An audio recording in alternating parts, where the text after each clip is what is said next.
Seja bem-vindo ao Literatura Oral, podcast de leitura comentada.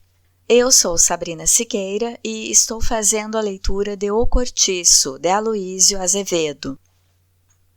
No último episódio, vimos que Piedade liga os pontos e chega à conclusão de que o marido a deixou. Ele não vai dormir em casa, passa no hospital para pegar a caixa de roupas, é visto por amigos perto do cortiço e não aparece nem durante o dia seguinte. E Rita está contente e sem perguntar notícias dele. Então a portuguesa pergunta de forma direta se Rita irá se mudar do cortiço. Essa suposição de Piedade de que Jerônimo e Rita estão juntos, mas que irão se mudar do cortiço, parece ser uma última esperança de que ele tenha respeito por ela e não fique vivendo com a outra mulher no mesmo espaço, porque pela mudança brusca que ele passou, não seria de duvidar. Parece que Jerônimo perdeu o senso de família que ele tinha e vive somente pelo seu prazer imediato. As duas mulheres brigam, a briga delas contamina outros moradores, divididos entre brasileiros e portugueses. E a briga ganha ares profissionais quando os moradores do cortiço rival chegam para vingar a morte de Firmo. No meio da confusão, a personagem bruxa ateia fogo à sua casa, morre queimada e o incêndio quase destrói todo o cortiço. Vamos à leitura?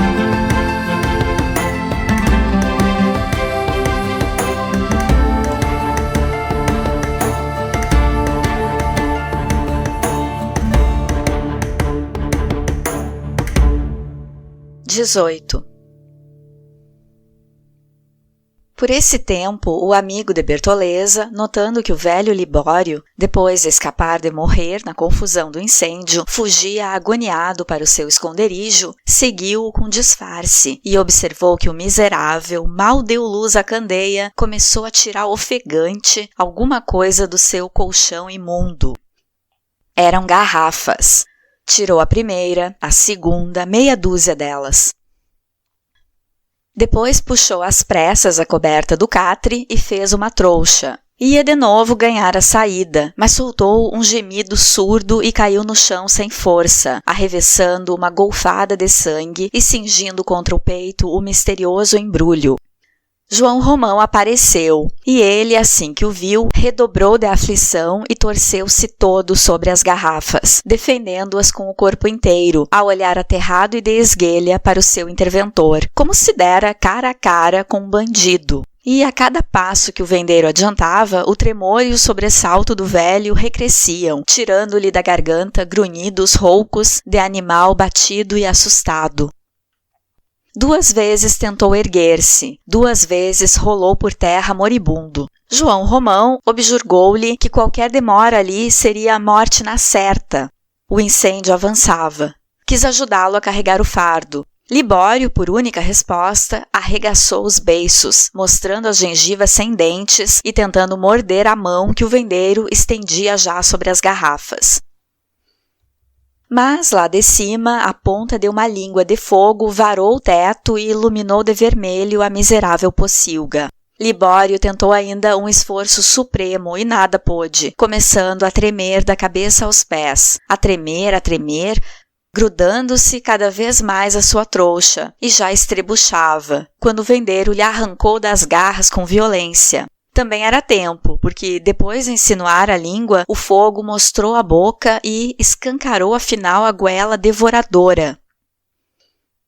O tratante fugiu de carreira, abraçado à sua presa, enquanto o velho, sem conseguir pôr-se de pé, rastreava na pista dele, dificultosamente, estrangulado de desespero senil, já sem fala, rosnando uns vaguidos de morte.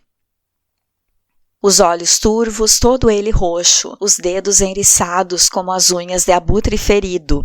João Romão atravessou o pátio de carreira e meteu-se na sua toca para esconder o furto. Ao primeiro exame de relance, reconheceu logo que era dinheiro em papel o que havia nas garrafas.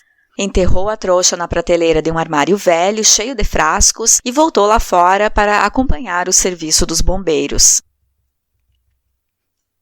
À meia-noite estava já completamente extinto o fogo e 4 sentinelas rondavam a ruína das 30 e tantas casinhas que arderam.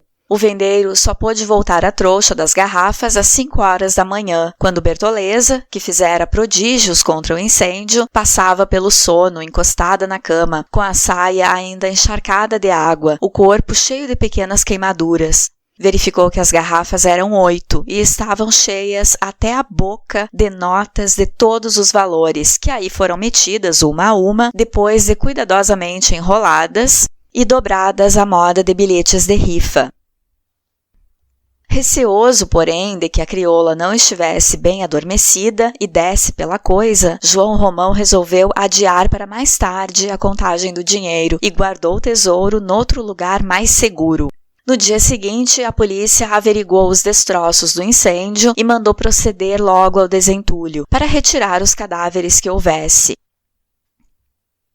Rita desaparecera da estalagem durante a confusão da noite. Piedade caíra de cama, com um febrão de 40 graus, e Machona tinha uma orelha rachada e um pé torcido. A das dores, a cabeça partida. O Bruno levara uma navalhada na coxa. 2 trabalhadores da pedreira estavam gravemente feridos. Um italiano perdera 2 dentes da frente, e uma filhinha da Augusta Carne Mole morrera esmagada pelo povo. E todos se queixavam de danos recebidos e revoltaram-se contra os rigores da sorte. O dia passou-se inteiro na computação dos prejuízos e a dar-se balanço no que se salvara do incêndio. Sentia-se um fartum aborrecido de estorrilho e cinza molhada. Um duro silêncio de desconsolo embrutecia aquela pobre gente. Vultos sombrios, de mãos cruzadas atrás, permaneciam horas esquecidas a olhar imóveis os esqueletos carbonizados e ainda úmidos das casinhas queimadas. Os cadáveres da bruxa e do Libório foram carregados para o meio do pátio, disformes, horrorosos, e jaziam entre 2 velas acesas ao relento, à espera do carro da misericórdia. Entrava gente da rua para os ver. Descobriam-se defronte deles e alguns curiosos lançavam piedosamente uma moeda de cobre no prato que, aos pés dos 2 defuntos, recebia a esmola para a mortalha. Em casa de Augusta, sobre uma mesa coberta por uma cerimoniosa toalha de rendas, estava o cadaverzinho da filha morta, todo enfeitado de flores, com um Cristo de latão à cabeceira e 2 círios que ardiam tristemente. Alexandre, assentado a um dos cantos da sala, com o rosto escondido nas mãos, chorava, aguardando o pêsame das visitas. Fardara-se só para isso com o seu melhor uniforme, coitado. O enterro da pequena foi feito à custa de Leone, que apareceu às 3 da tarde, vestida de cetineta cor de creme, num carrinho dirigido por um cocheiro de calção de flanela branca e libré agoloada de ouro. O Miranda apresentou-se na estalagem logo pela manhã, o ar compungido, porém superior. Deu um ligeiro abraço em João Romão, falou-lhe em voz baixa, lamentando aquela catástrofe, mas felicitou porque tudo estava no seguro.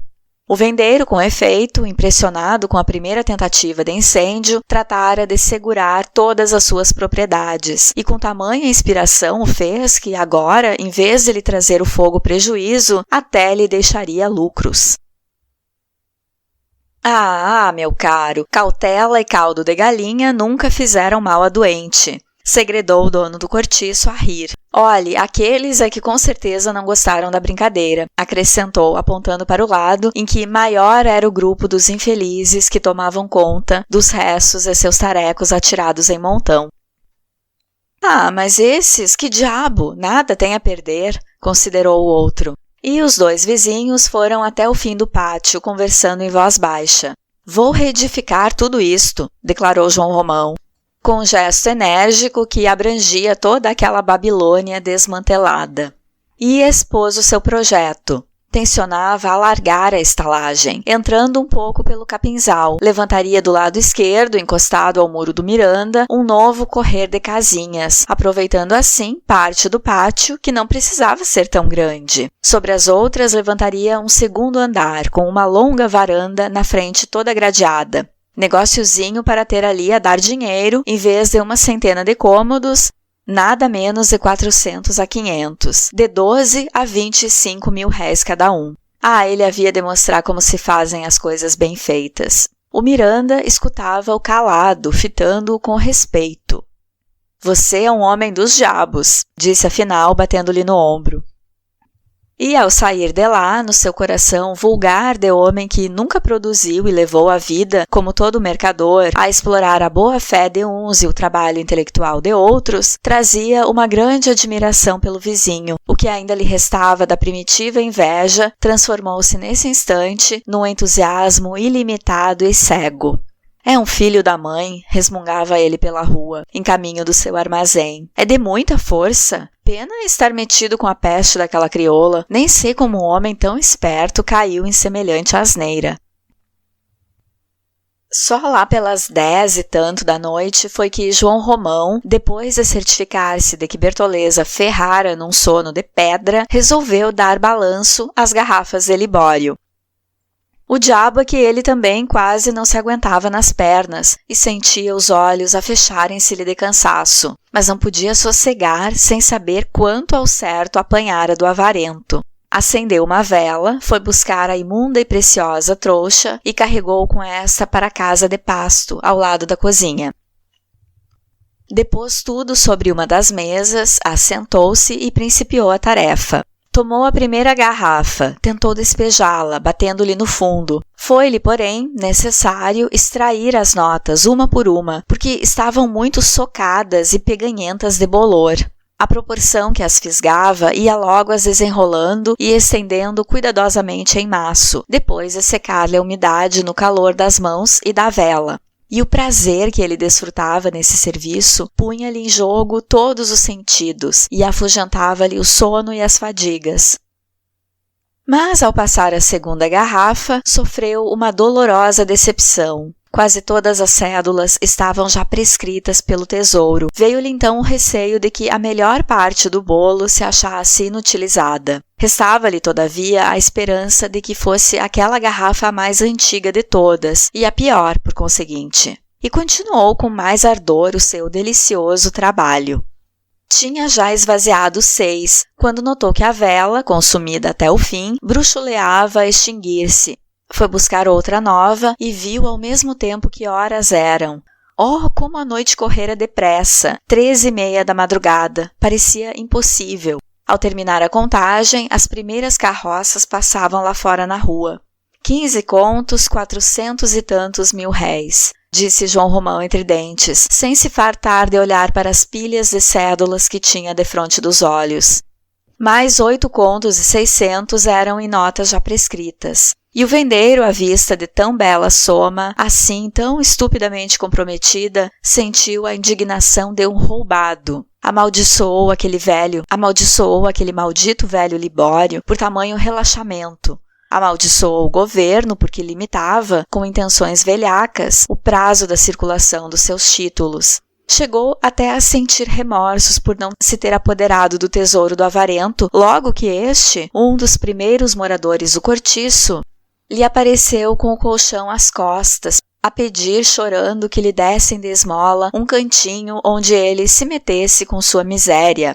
João Romão tivera sempre uma vidente cobiça sobre aquele dinheiro engarrafado. Fariscara-o desde que fitou de perto os olhinhos vivos e redondos do abutre decrépito, e convenceu-se de todo, notando que o miserável dava pronto sumiço a qualquer moedinha que lhe caía nas garras.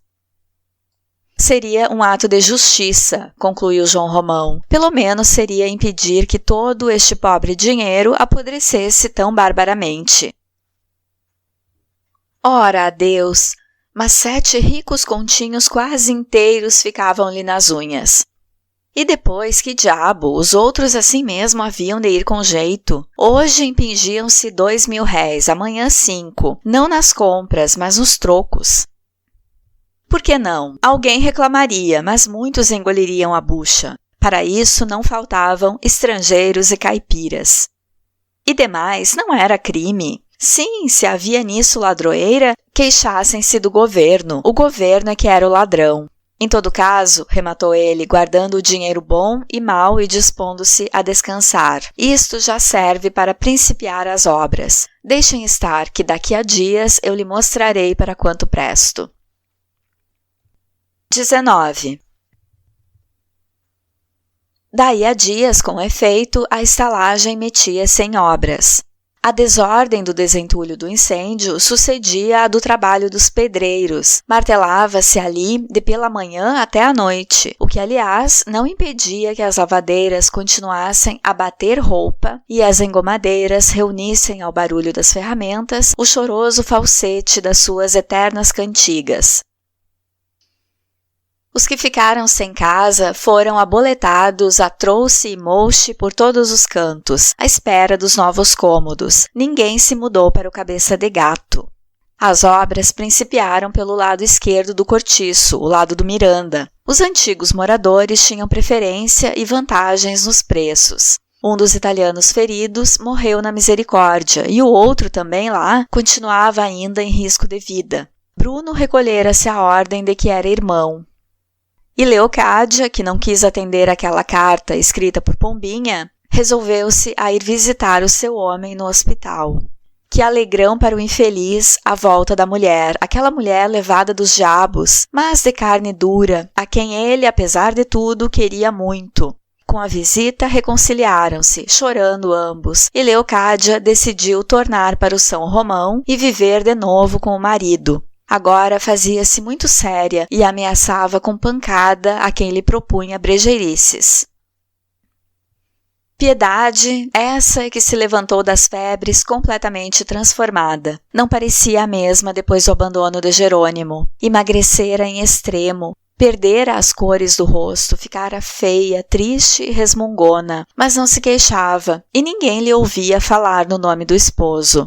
Esses meses, durante as obras, foram uma época especial para a estalagem. O cortiço não dava ideia do seu antigo caráter, tão acentuado e, no entanto, tão misto. Aquilo agora parecia uma grande oficina improvisada, um arsenal, em cujo fragor a gente só se entende por sinais. As lavadeiras fugiram para o capinzal dos fundos, porque o pó da terra e da madeira sujava-lhes a roupa lavada. Mas dentro de pouco tempo estava tudo pronto e, com imenso pasmo, viram que a venda, a cebosa bodega, onde João Romão se fez gente, ia também entrar em obras. O vendeiro resolvera aproveitar dela somente algumas das paredes, que eram de 1 metro de largura, talhadas à portuguesa. Abrira as portas em arco, suspenderia o teto e levantaria um sobrado, mais alto que o do Miranda, e com toda a certeza mais vistoso. Prédio para meter o do outro no chinelo. 4 janelas de frente, 8 de lado, com um terraço ao fundo. O lugar em que ele dormia com Bertoleza, a cozinha e a casa de pasto seriam abobadadas, formando com a parte da taverna um grande armazém, em que o seu comércio iria fortalecer-se e alargar-se. O barão e o botelho apareciam por lá quase todos os dias, ambos muito interessados pela prosperidade do vizinho. Examinavam os materiais escolhidos para a construção, batiam com a biqueira do chapéu de sol no pinho de riga destinado ao assoalho e, afetando-se bons entendedores, tomavam na palma da mão e esfarelavam entre os dedos um punhado da terra e da cal com que os operários faziam barro. Às vezes chegavam a ralhar com os trabalhadores, quando lhes parecia que não iam bem no serviço. João Romão, agora sempre de paletó, engravatado, calças brancas, colete e corrente de relógio, já não parava na venda e só acompanhava as obras na folga das ocupações da rua. Principiava a tomar tino no jogo da bolsa, comia em hotéis caros e bebia cerveja em larga camaradagem com capitalistas nos cafés do comércio. E a crioula, como havia de ser? Era isto justamente o que tanto o barão como o botelho morriam por que lhe dissessem. Sim, porque aquela boa casa que se estava fazendo e os ricos móveis encomendados e mais as pratas e as porcelanas que haviam de vir não seriam de certo para os beiços da negra velha. Conservá-la-ia como criada? Impossível. Todo Botafogo sabia que eles até aí fizeram vida comum. Todavia, tanto Miranda como o outro não se animavam a abrir o bico a esse respeito com o vizinho e contentavam-se em boquejar entre si misteriosamente, palpitando ambos por ver a saída que o vendeiro acharia para semelhante situação. Maldita preta dos diabos, era ela o único defeito, o senão de um homem tão importante e tão digno. Agora não se passava um domingo sem que o amigo de Bertoleza fosse jantar à casa do Miranda. Iam juntos ao teatro. João Romão dava o braço a Zulmira e, procurando galanteá-la e mais ao resto da família, desfazia-se em obséquios brutais e dispendiosos, com uma franqueza exagerada que não olhava gastos. Se tinham de tomar alguma coisa, ele fazia vir logo 3, 4 garrafas ao mesmo tempo, pedindo sempre o triplo do necessário e acumulando compras inúteis de doces, flores e tudo o que aparecia. Nos leilões das festas de Arraial, era tão feroz a sua febre de obsequiar a gente do Miranda que nunca voltava para casa sem um homem atrás, carregado com os mimos que o vendeiro arrematava. E Bertoleza bem que compreendia tudo isso e bem que estranhava a transformação do amigo. Ele ultimamente mal se chegava para ela e quando o fazia era com tal repugnância que antes não o fizesse. A desgraçada muita vez sentia-lhe cheiro de outras mulheres, perfumes de cocotes estrangeiras e chorava em segredo, sem ânimo de reclamar os seus direitos.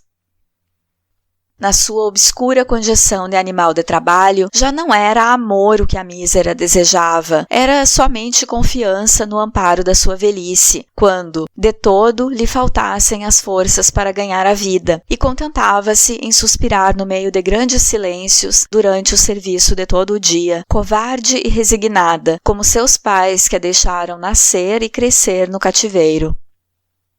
Escondia-se de todos, mesmo da gentalha do frege e da estalagem, envergonhada de si própria, amaldiçoando-se por ser quem era, triste de sentir-se a mancha negra, a indecorosa nódoa daquela prosperidade brilhante e clara. E, no entanto, adorava o amigo, tinha por ele o fanatismo irracional das caboclas do Amazonas pelo branco a que se escravizam, dessas que morrem de ciúmes, mas que também são capazes de matar-se para poupar ao seu ídolo a vergonha do seu amor.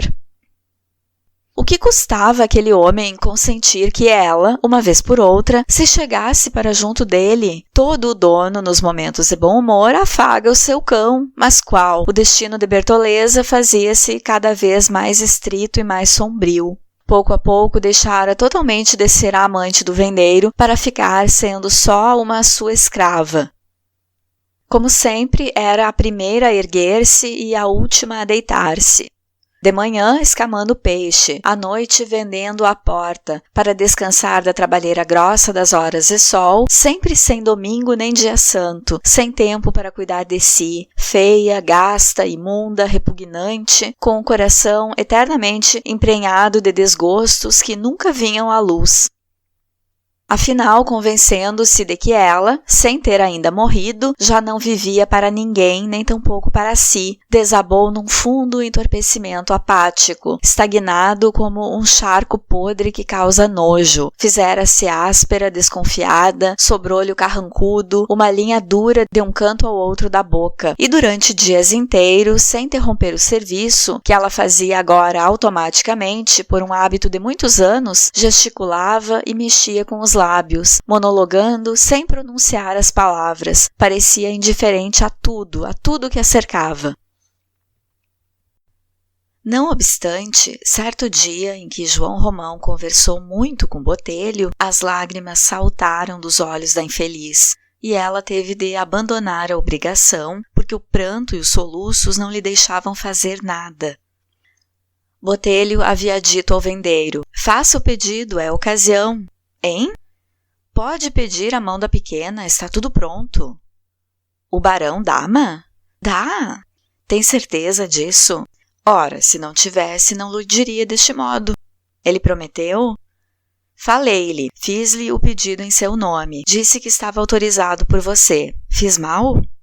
Mal? Fez muito bem. Creio até que não é preciso mais nada.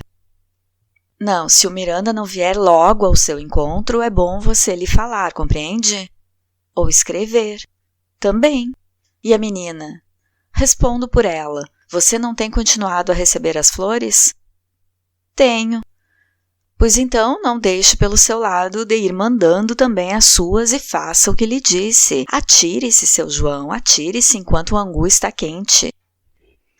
Por outro lado, Jerônimo empregara-se na pedreira de São Diogo, onde trabalhava dantes, e morava agora com a Rita numa estalagem da Cidade Nova.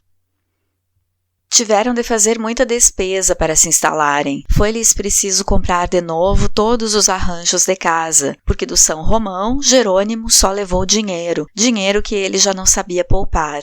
Com o asseio da mulata, a sua casinha ficou todavia que era um regalo. Tinha cortinado na cama, lençóis de linho, fronhas de renda, muita roupa branca para mudar todos os dias, toalhas de mesa, guardanapos, comiam em pratos de porcelana e usavam sabonetes finos.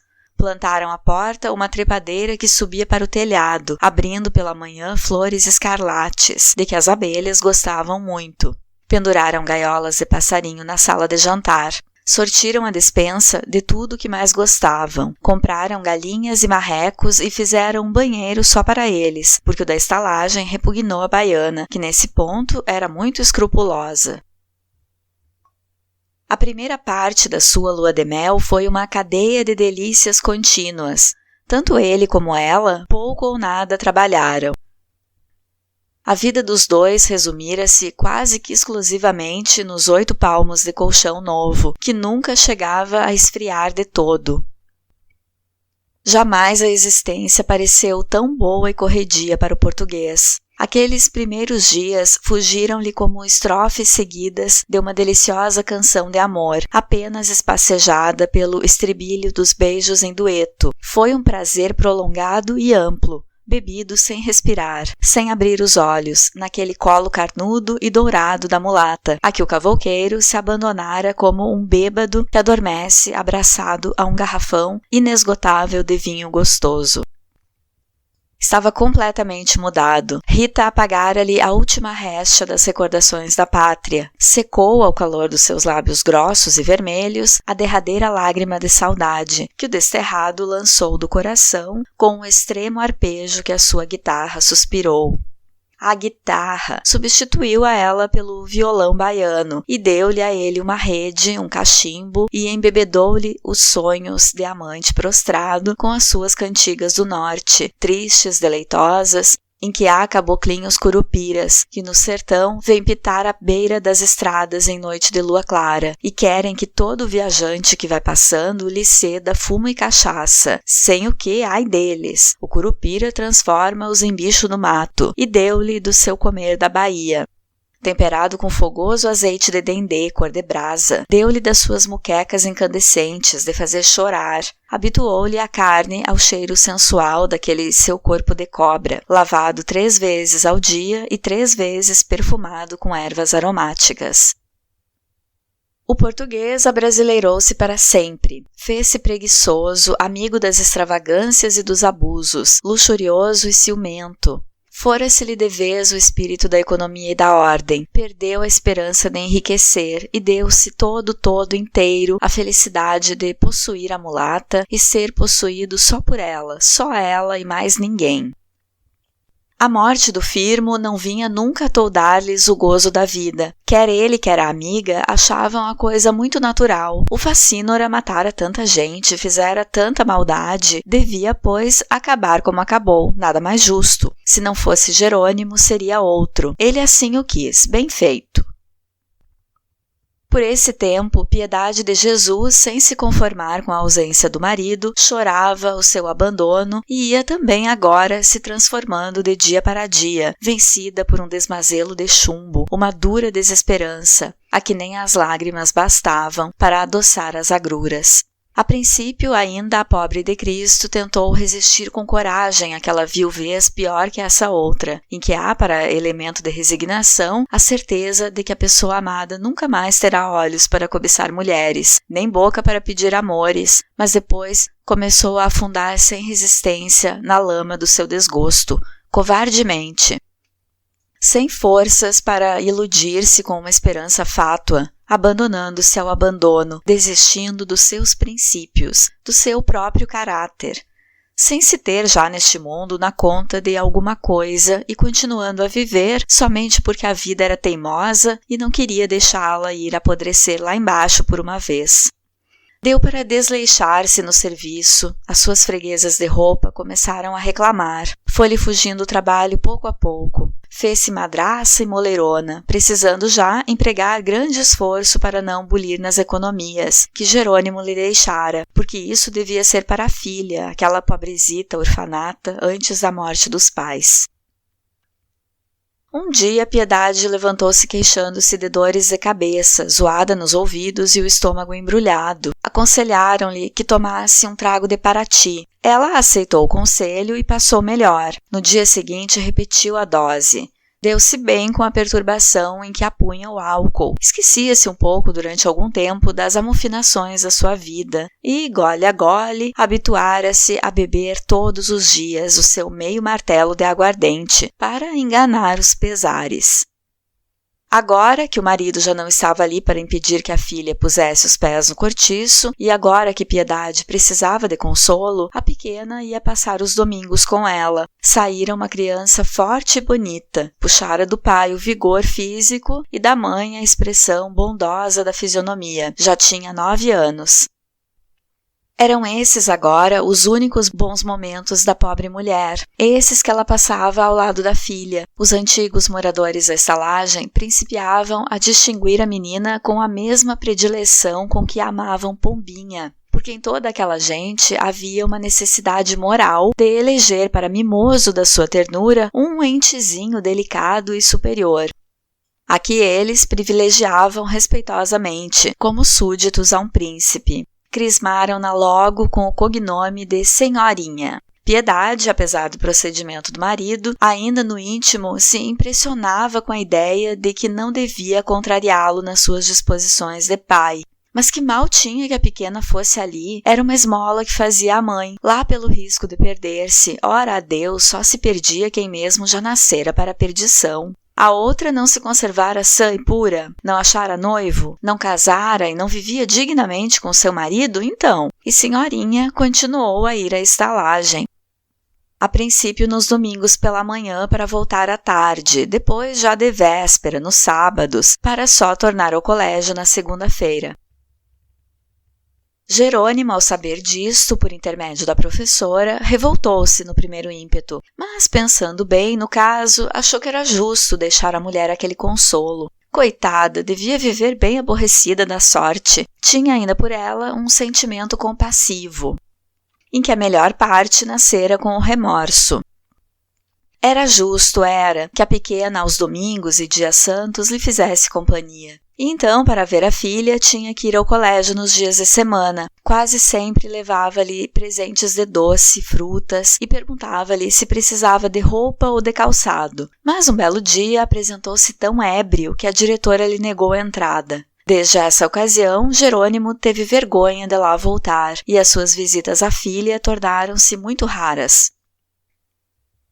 Tempos depois, Senhorinha entregou à mãe uma conta de 6 meses da pensão do colégio, com uma carta em que a diretora negava-se a conservar a menina, no caso que não liquidassem prontamente a dívida. Piedade levou as mãos à cabeça, pois o homem já nem o ensino da pequena queria dar, que lhe valesse Deus, onde iria ela fazer dinheiro para educar a filha?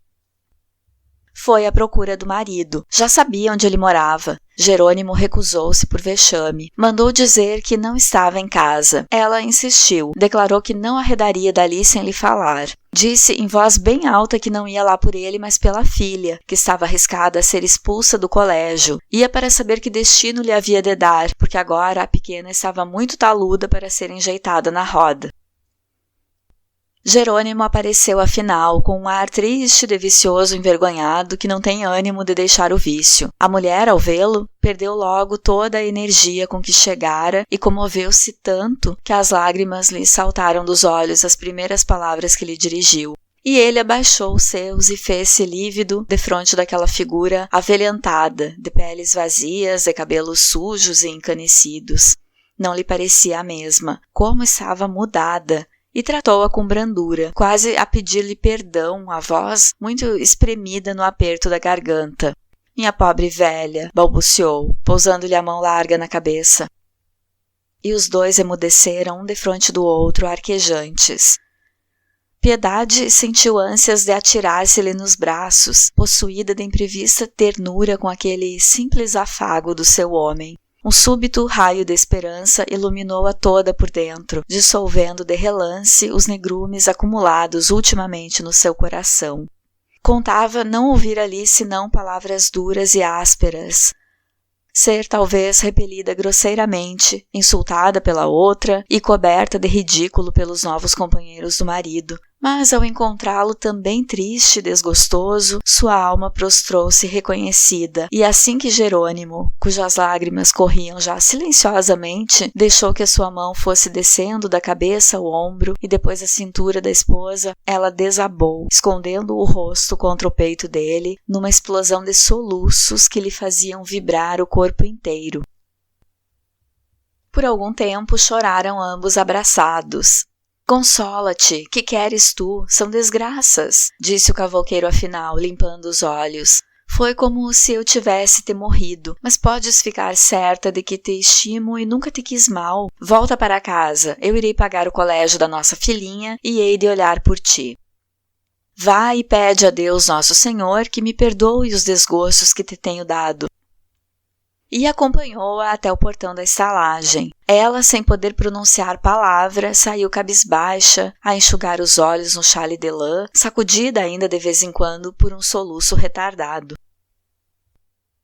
Entretanto, Jerônimo não mandou saldar a conta do colégio no dia seguinte, nem no outro, nem durante todo o resto do mês.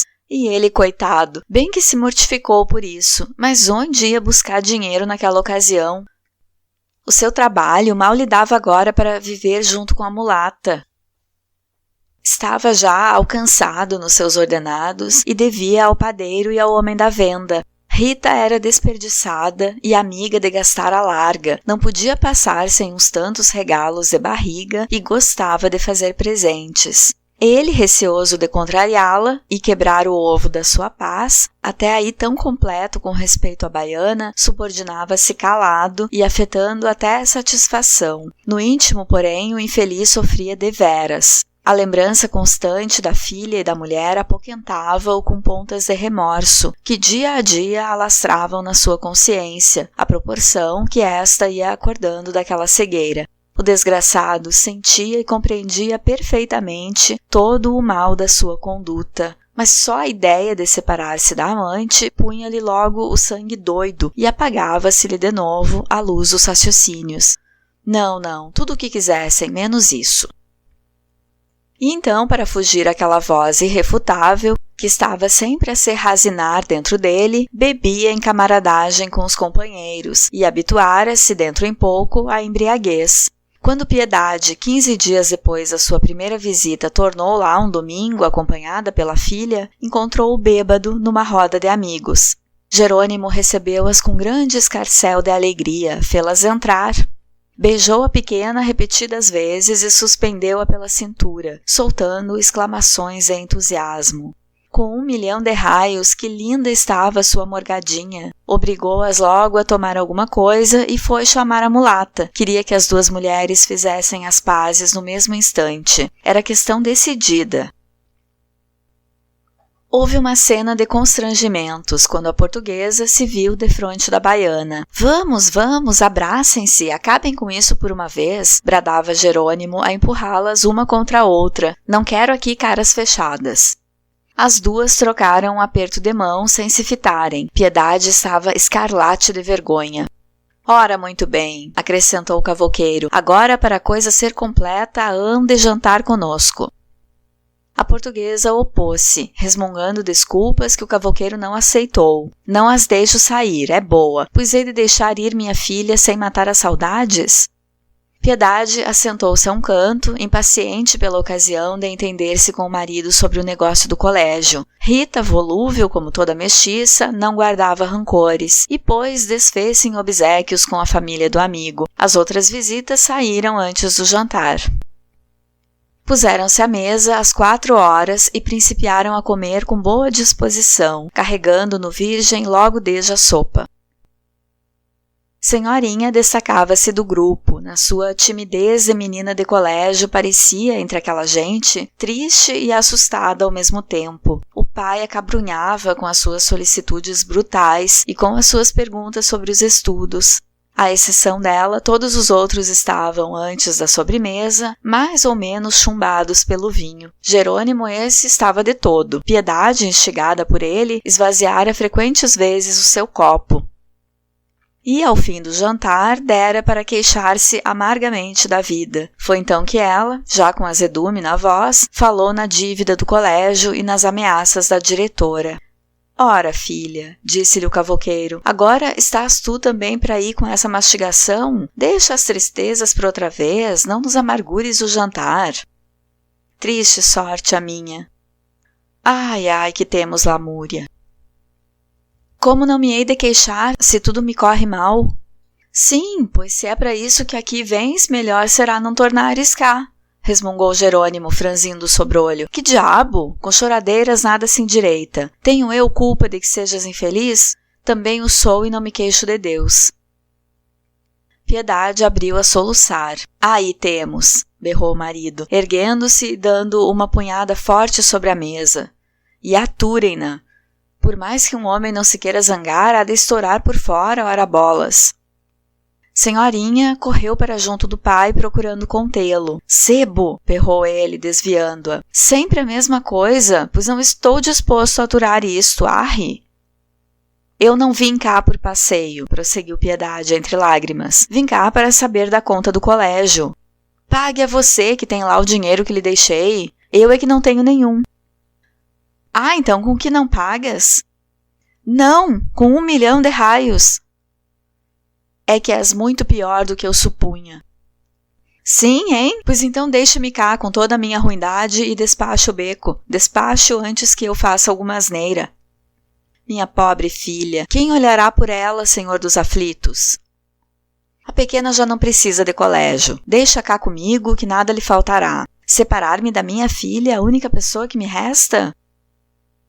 Oh, mulher, você não está separada dela a semana inteira? Pois a pequena, em vez de ficar no colégio, fica aqui e aos domingos irá vê-la. Ora, aí tem.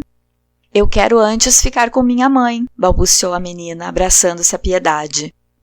Ah, também tu, ingrata, já me fazes guerra? Pois vão com todos os diabos e não me tornem cá para me ferver o sangue, que já tenho de sobra com que arrelhar-me. Vamos daqui, gritou a portuguesa, travando da filha pelo braço. Maldita a hora em que vim cá. E as duas, mãe e filha, desapareceram, enquanto Jerônimo, passeando de um para o outro lado, monologava, furioso sob a fermentação do vinho. Rita não se metera na contenda, nem se mostrara a favor de nenhuma das partes. O homem, se quisesse voltar para junto da mulher, que voltasse. Ela não o prenderia, porque amor não era obrigado.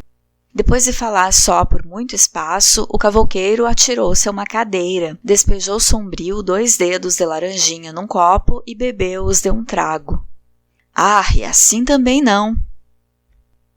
A mulata, então, aproximou-se dele por detrás, segurou-lhe a cabeça entre as mãos e beijou-o na boca, arredando com os lábios a espessura dos bigodes. Jerônimo voltou-se para a amante, tomou-a pelos quadris e assentou-a em cheio sobre as suas coxas. Não te rales, meu bem, disse ela, afagando-lhe os cabelos. Já passou. Tens razão. Besta fui eu em deixá-la pôr pé cá dentro de casa. E abraçaram-se com ímpeto, como se o breve tempo roubado pelas visitas fosse uma interrupção nos seus amores. Lá fora, junto ao portão da estalagem, Piedade, com o rosto escondido no ombro da filha, esperava que as lágrimas cedessem um pouco para as duas seguirem o seu destino de enxotadas. 20. Chegaram a casa às 9 horas da noite. Piedade levava o coração feito em lama, não dera palavra por todo o caminho. E logo que recolheu a pequena, encostou-se à cômoda, soluçando. Estava tudo acabado, tudo acabado. Foi à garrafa de aguardente, bebeu uma boa porção, chorou ainda, tornou a beber e depois saiu ao pátio, disposta a parasitar a alegria dos que se divertiam lá fora. A das dores tivera jantar de festa. Ouviam-se as risadas dela e a voz avinhada e grossa do seu homem, o tal sujeito do comércio, abafadas de vez em quando pelos berros da machona, que ralhava com Agostinho. Em diversos pontos cantavam e tocavam a viola. Mas o cortiço já não era o mesmo, estava muito diferente, mal dava ideia do que fora. O pátio, como João Romão havia prometido, estreitara-se com as edificações novas. Agora parecia uma rua, todo calçado por igual e iluminado por 3 lampiões grandes simetricamente dispostos. Fizeram-se 6 latrinas, 6 torneiras de água e 3 banheiros. Desapareceram as pequenas hortas, os jardins de 4 a 8 palmos e os imensos depósitos de garrafas vazias. À esquerda, até onde acabava o prédio do Miranda, estendia-se um novo correr de casinhas de porta e janela, e daí por diante, acompanhando todo o lado do fundo e dobrando depois para a direita, até esbarrar no sobrado de João Romão, erguia-se um segundo andar, fechado em cima do primeiro por uma estreita e extensa varanda de grades de madeira, para a qual se subia por 2 escadas, uma em cada extremidade. De 100 e tantos, a numeração dos cômodos elevou-se a mais de 400, e tudo caiadinho e pintado de fresco, paredes brancas, portas verdes e goteiras encarnadas. Poucos lugares havia desocupados. Alguns moradores puseram plantas à porta e à janela, em meias tinas cerradas ou em vasos de barro. Albino levou seu capricho até a cortina de labirinto e chão forrado de esteira. A casa dele destacava-se das outras. Era no andar de baixo e cá de fora via-se-lhe o papel vermelho da sala, a mobília muito brunida, jarras de flores sobre a cômoda, um lavatório com espelho, todo cercado de rosas artificiais, um oratório grande, resplandecente de palmas douradas e prateadas. Toalhas de renda por toda parte, num luxo de igreja, casquilho e defumado. E ele, o pálido lavadeiro, sempre com o seu lenço cheiroso à volta do pescocinho, a sua calça branca de boca larga, o seu cabelo mole caído por detrás das orelhas bambas. Preocupava-se muito em arrumar tudo isso eternamente, como se esperasse a cada instante a visita de um estranho. Os companheiros de estalagem elogiavam-lhe aquela ordem e aquele asseio. Pena era que lhe dessem as formigas na cama. Em verdade, ninguém sabia por quê, mas a cama de Albino estava sempre coberta de formigas. Ele a destruí-las, e o demônio do bichinho a multiplicar-se cada vez mais e mais todos os dias. Uma campanha desesperadora que o trazia triste, aborrecido da vida. Defronte, justamente, ficava a casa do Bruno e da mulher, toda mobiliada de novo, com um grande candeeiro de querosene em frente à entrada, cujo revérbero parecia olhar desconfiado lá de dentro para quem passava cá no pátio. Agora, entretanto, o casal vivia em santa paz. Leocádia estava discreta. Sabia-se que ela dava ainda muito que fazer ao corpo sem o concurso do marido, mas ninguém dizia quando nem onde. O Alexandre jurava que, ao entrar ou sair fora de horas, nunca a pilhara no vício. E a esposa, Augusta Carne Mole, ia mais longe na defesa, porque sempre tivera pena de Leocádia, pois entendia que aquele assanhamento por homem não era maldade dela. Era a praga de algum boca do diabo que a quis e a pobrezinha não deixou. Estava se vendo disso todos os dias. Tanto que, ultimamente, depois que a criatura pediu a um padre um pouco de água benta e benzeu-se com esta em certos lugares, o fogo desaparecera logo, e ela aí vivia direita e séria, que não dava que falar a ninguém. Augusta ficara com a família numa das casinhas do segundo andar, à direita. Estava grávida outra vez, e à noite via-se o Alexandre, sempre muito circunspecto, a passar ao comprido da varanda, acalentando uma criancinha ao colo, enquanto a mulher, dentro de casa, cuidava de outras. A filharada crescia-lhes que metia medo. Era um no papo, outro no saco. Moravam agora também desse lado os 2 cúmplices de Jerônimo, o Pataca e o Zé Carlos, ocupando juntos o mesmo cômodo. Defronte da porta tinham um fogãozinho e um fogareiro, em que preparavam eles mesmos a sua comida. Logo adiante era o quarto de um empregado do correio, pessoa muito calada, bem vestida e pontual no pagamento.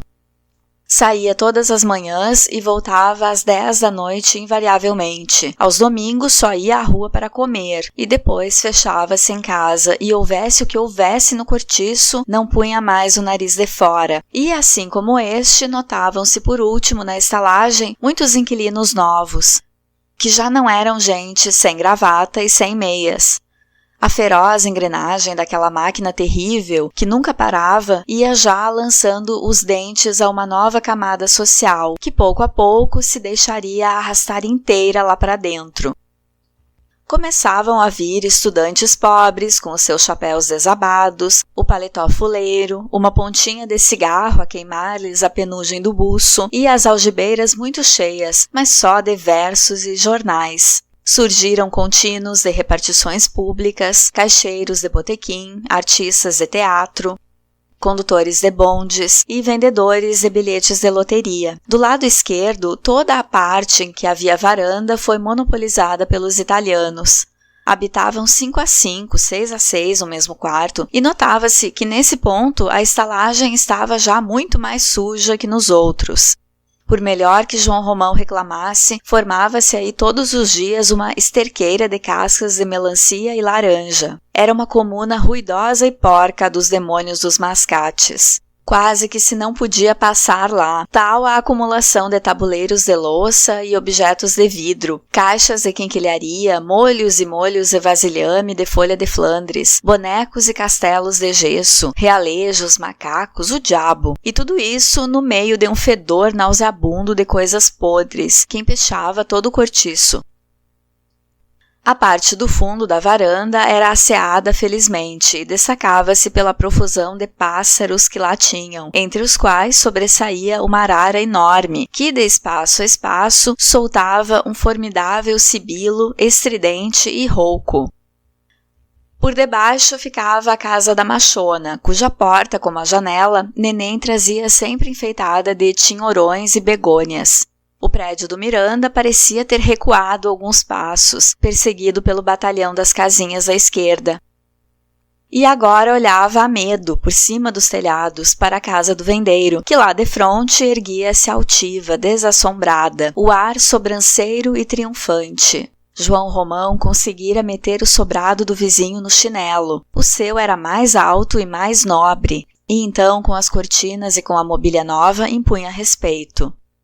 Foi abaixo aquele grosso e velho muro da frente, com o seu largo portão de cocheira, e a entrada da estalagem era agora 10 braças mais adentro, tendo entre ela e a rua um pequeno jardim, com bancos e um modesto repuxo ao meio de cimento, imitando pedra. Fora-se a pitoresca lanterna de vidros vermelhos. Foram-se as iscas de fígado e as sardinhas, preparadas ali mesmo à porta da venda sobre as brasas. E na tabuleta nova, muito maior que a primeira, em vez de estalagem de São Romão, lia-se em letras caprichosas: Avenida São Romão.